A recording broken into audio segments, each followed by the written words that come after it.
This is Jose Merino, Editor-in-Chief of the Neurology family of journals. The Neurology podcast provides practical information to neurologists and other clinicians to help them provide better care for their patients. Thanks for listening and have a great week.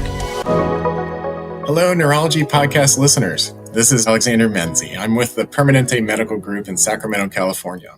Today, I'm interviewing Adrian Budhram with the Department of Clinical Neurological Sciences and the Department of Pathology and Laboratory Medicine at Western University, London Health Science Centre, London, Ontario, Canada. We will be discussing a paper published in Neurology, Clinical Practice, titled Clinical Utility of CSF Correction Factors for Traumatic Lumbar Puncture in Adults. Good afternoon, Adrian. Thanks for joining us today. Thanks, Alex, for having me on. Today, we're talking about a favorite topic of pretty much all neurologists, that's spinal fluid. So Adrian and his team have stepped forward to rescue us from the clinical uncertainty that stems from fumbling around with long needles and the pursuit of evasive dura mater. Adrian, thank you for saving our precious fluid results from the consequences of poor lumbar flexion, long spinous processes, subcutaneous adiposity, and procedural clumsiness.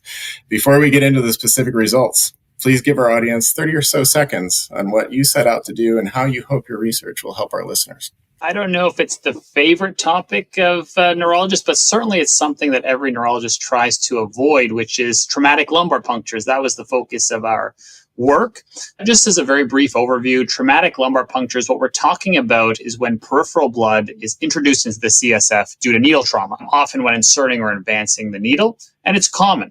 Now, why is it a problem? It's because traumatic lumbar punctures mean that both white and red blood cells have been introduced from the peripheral blood into the CSF, which really should be acellular. Now, we have to keep in mind that a common reason to do a lumbar puncture is to look for an abnormal elevated CSF white blood cell count, or pleocytosis, which we typically define as more than 5 white blood cells per microliter in adults, which can suggest a process like CNS infection or autoimmunity. So if you have red blood cells and white blood cells introduced into the CSF from peripheral blood due to a traumatic LP, that can be a major confounder to your CSF white blood cell interpretation and a major headache at the bedside. There are simple correction factors that are in widespread use to help deal with this issue. This includes subtracting 1 white blood cell from your CSF white blood cell count for every 500, 1,000, or even 1,500 red blood cells to account for the extra cells introduced by a traumatic tap. However, data on how these correction factors actually perform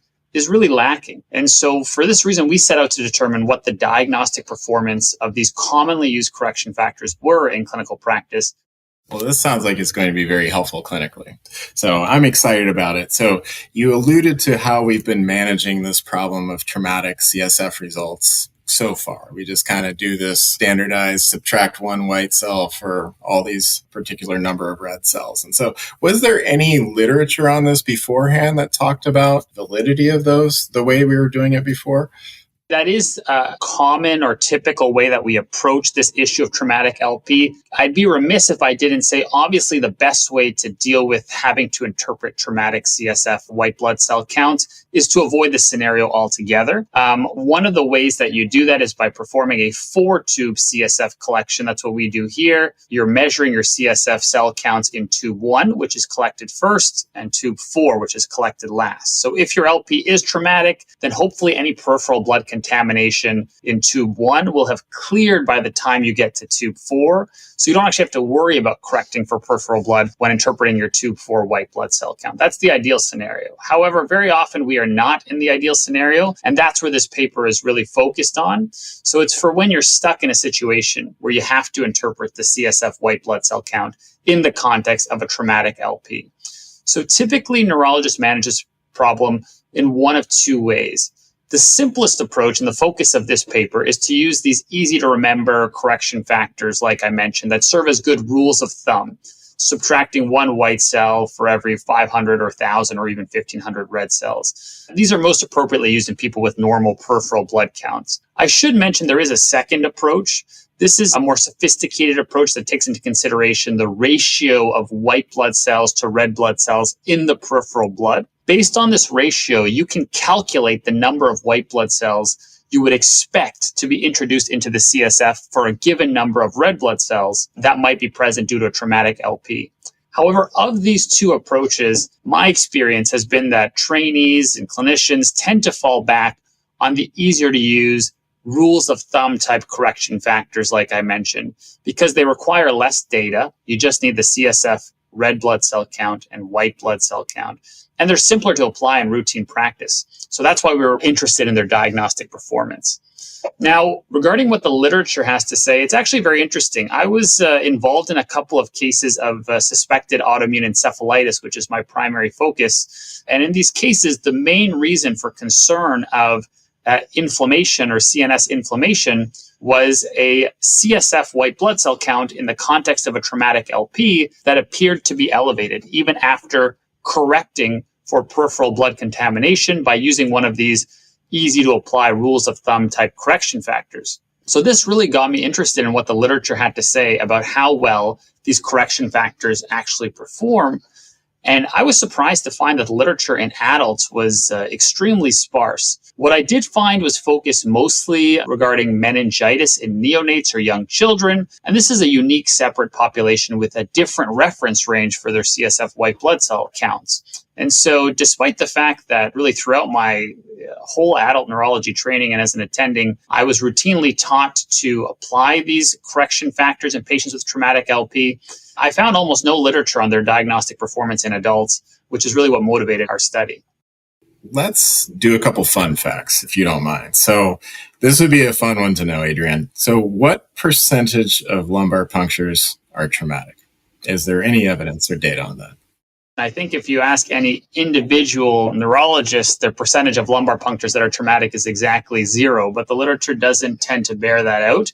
I will say the numbers in the literature, they vary a little bit, probably in part due to the definition of what's actually considered to be a traumatic LP. You'll see the literature varies anywhere from a couple of hundred to up to 1,000 red blood cells per microliter in the CSF. And also, of course, the population studied, outpatient versus inpatient versus emergent. LPs may vary a bit, but generally speaking, across the literature, it seems like roughly 10 to 20% of LPs appear to be traumatic. So it's a relatively common occurrence that every neurologist is going to run into in clinical practice and shouldn't feel bad if it happens to them. What percentage of conscious and self-aware patients are terrified of getting a lumbar puncture? Do you have that data? That's a very interesting question. And in fact, there was actually a relatively recent paper in Neurology Clinical Practice by Umemura and colleagues that actually surveyed adults before and after LPs to investigate this and found that just over half of patients reported pre-LP anxiety. They were stressed out about the fact that they were getting an LP. And this was associated with patients predicting higher levels of pain pre-LP. Now, what I found particularly fascinating about this was both pre-LP anxiety, which was correlated with anticipation of pain, was associated with more reported procedural pain post-LP. What this tells us is that it's extremely important to educate your patient around the procedure thoroughly, try to temper their fears around the procedure, and that can actually improve patient tolerability post-LP. So it really is an extremely important thing that I think we all know to do, but perhaps, in the fast-paced scenario of running around the inpatient service or from one patient to another, we might forget. But really thoroughly reviewing the procedure with patients, answering any questions they might have, trying to temper their fears around the procedure can improve our outcomes and their perception of pain. So it really is an important and interesting area of study.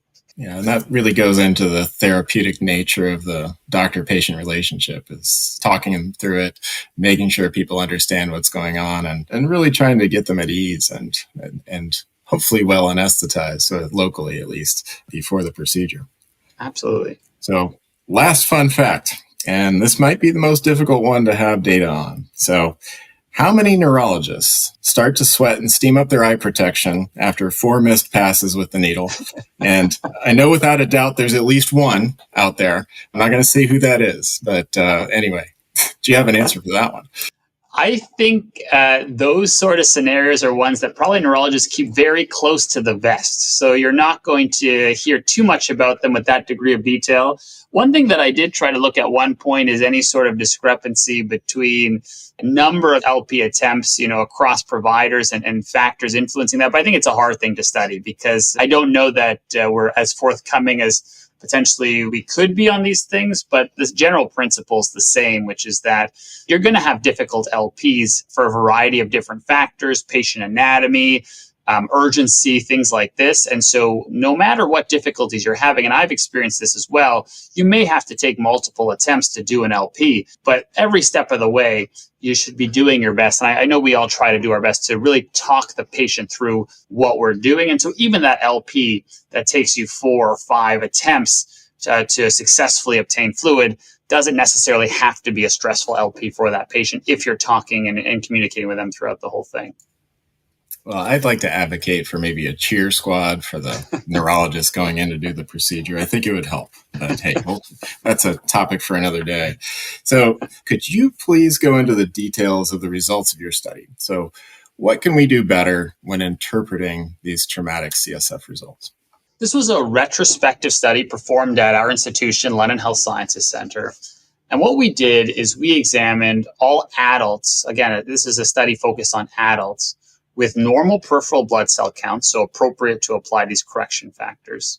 Elevated tube 1 CSF red blood cell count, indicating a traumatic lumbar puncture, and we define this as over 500 red cells in the CSF. An elevated tube 1 CSF white blood cell count that would merit consideration of even using a correction factor, and a normalized tube 4 red blood cell count that was compatible with clearance of peripheral blood contamination. Now, that tube 4 was really important to this study, in which we aimed to examine how CSF correction factors that are so commonly used in practice for traumatic LP perform. The presence or absence of pleocytosis in tube 4, which did not have peripheral blood contamination, was treated as the reference standard against which tube 1 could be compared, the white blood cell count in tube 1, and was used to determine the specificities and sensitivities of the different CSF correction factors for true pleocytosis.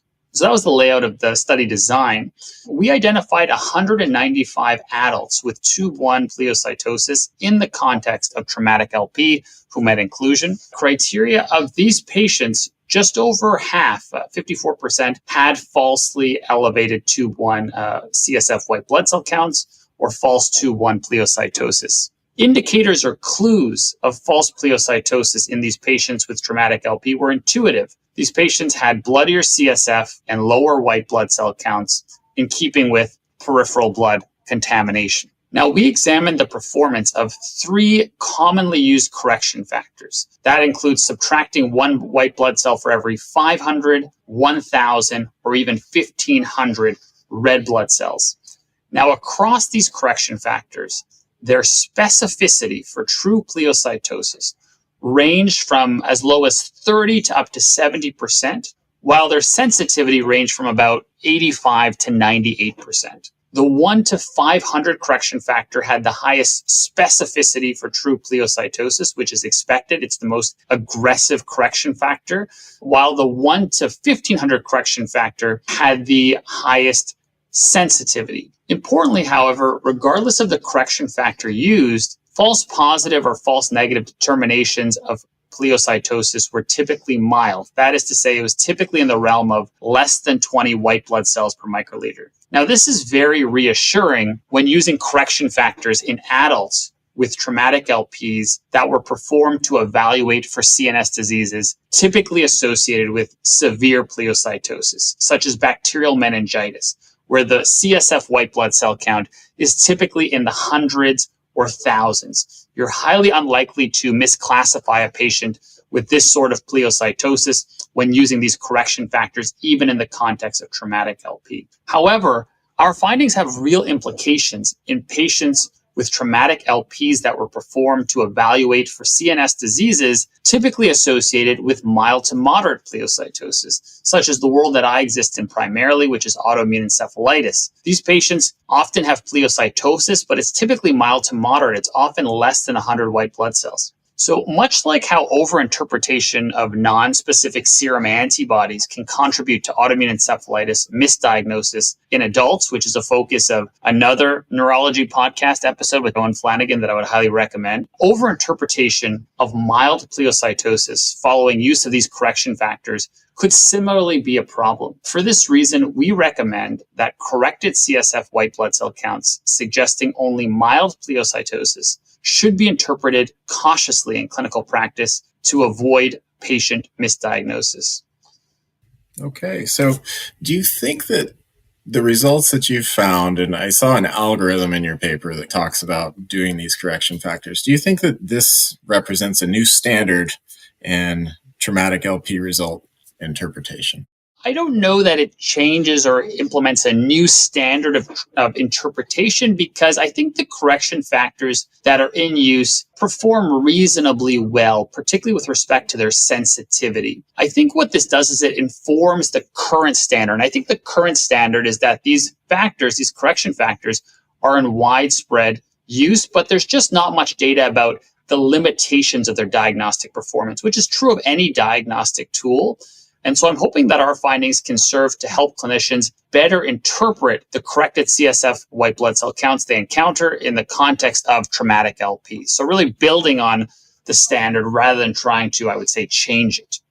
Is there anything that really surprised you while doing your research? To be honest, the findings themselves were not particularly surprising to me. We saw that the correction factors performed reasonably well, that they were more sensitive than they were specific, that there was an expected sensitivity specificity trade-off across correction factors. So the findings weren't particularly surprising, although I think they were very practically useful in an area that had not been studied definitively that I could find before, and therefore very helpful when interpreting traumatic LPs. What surprised me the most, to be honest with you, and the main motivation for doing this study was just the lack of literature examining the diagnostic performance of these correction factors in adults up until this point, which I found surprising because I was taught to use them early in my training. I think many other trainees were. They're ubiquitously used in clinical practice. And so I had expected there would be maybe more literature in this area, but I wasn't able to find much. That's probably what surprised me the most when working on this study. This is great. Thank you so much for talking to us today about it. Could you just give us a last summary, just to round out the information of what we learned from your paper and how to apply it to everyday clinical practice? So I would say in summary, some take-home points are that false pleocytosis is common in patients with traumatic LP. There are very commonly used correction factors that aim to determine the true CSF white blood cell count in these patients, and they are of value, particularly in patients with bloodier CSF and milder white blood cell count elevations that are most in keeping with peripheral blood contamination. Across these correction factors, including subtracting one white blood cell for every 500, 1,000, or 1,500 red blood cells, there's an expected sensitivity specificity trade-off that we observe. In general, however, these correction factors are more sensitive for true pleocytosis than they are specific, which I think is appropriate given that the CSF white blood cell count is often used as a screening test for a suspected CNS infection or inflammation. Importantly, however, even corrected CSF white blood cell counts can be falsely elevated, although these elevations are typically mild. And by mild, I mean less than or equal to 20 white blood cells. Now, with respect to your everyday clinical practice, a few things. Firstly, I generally recommend, like I mentioned earlier, doing a 4-tube CSF collection that includes determination of the CSF white blood cell count in tube 4. That way, if there's any peripheral blood introduced in the CSF due to a traumatic LP, hopefully that's cleared by the time you're collecting CSF in tube 4, and you don't have to worry about correcting for peripheral blood contamination. You don't have to think about this paper at all. If, however, the only CSF white blood cell count you have is in the context of traumatic LP, then our study suggests that the application of these widely used correction factors is reasonable. However, very important to keep in mind that if that patient that you're seeing has a mildly elevated corrected CSF white blood cell count, yet the clinical history and other ancillary test data is not suggestive of a process typically associated with pleocytosis like CNS infection or inflammation, you should be careful not to overinterpret that CSF white blood cell count because of the imperfect specificity of these correction factors. This really comes back to a core tenet of the practice of neurology, which is that diagnostic test results, while useful, should not replace clinical judgment. And if there's persistent diagnostic uncertainty, then repeat CSF collection should be considered. Ideally, again, with a 4-tube collection to try and mitigate the confounding effect of a traumatic LP if it were to occur again. So those are just a few take-home points that I hope that will be helpful. They certainly will be helpful, Adrian. Thank you so much for your time today. Thank you, Alex. Great to be here. I've been speaking with Adrian Budhram about his paper titled Clinical Utility of CSF Correction Factors for Traumatic Lumbar Puncture in Adults. This is Stacey Clardy, your podcast editor. If you've enjoyed the podcast, please take a few moments to subscribe, rate, and review the Neurology Podcast through Apple Podcasts, Google Podcasts, Spotify, or wherever you listen.